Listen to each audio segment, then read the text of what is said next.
Question number 9 স্তম্ভ মেলাতে দিয়েছে। তো লেফট কলামে আছে হচ্ছে আমাদের চেস্টীয় নিউরন। আ চেস্টীয় নিউরন। তাহলে আমরা যে আ আ নিউরনগুলোর মানে আমাদের করোটিক স্নায়ুর নামগুলো পড়েছিলাম olfactory, optic, oculomotor, trochlear, trigeminal, abducens, facial, auditory, glossopharyngeal, vagus, spinal accessory, hypoglossal। এই যে 12 জোড়া করোটিক স্নায়ু পড়েছিলাম, তার মধ্যে olfactory, optic, oculomotor, trochlear তাহলে স, স, চে, চে তার মানে চেস্টীয় নিউরন আমাদের ট্রক্লিয়ার। ট্রক্লিয়ার কিন্তু আমাদের চেস্টীয়। গ্লসোফ্যারিঞ্জিয়াল কিন্তু মিশ্র হয়। ঠিক আছে? তাহলে আমাদের ১ এর সাথে আমার বি যাচ্ছে। দেন আমার ২ এর সাথে কি যাচ্ছে?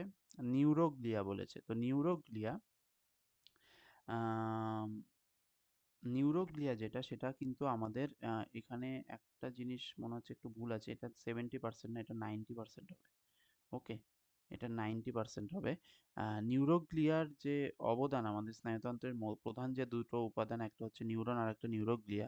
তার মধ্যে নিউরোগ্লিয়ার যে পরিমাণ সেটা প্রায় 90%। 100% স্নায়ুতন্ত্রের মধ্যে 90% উপাদান কিন্তু নিউরোগ্লিয়া।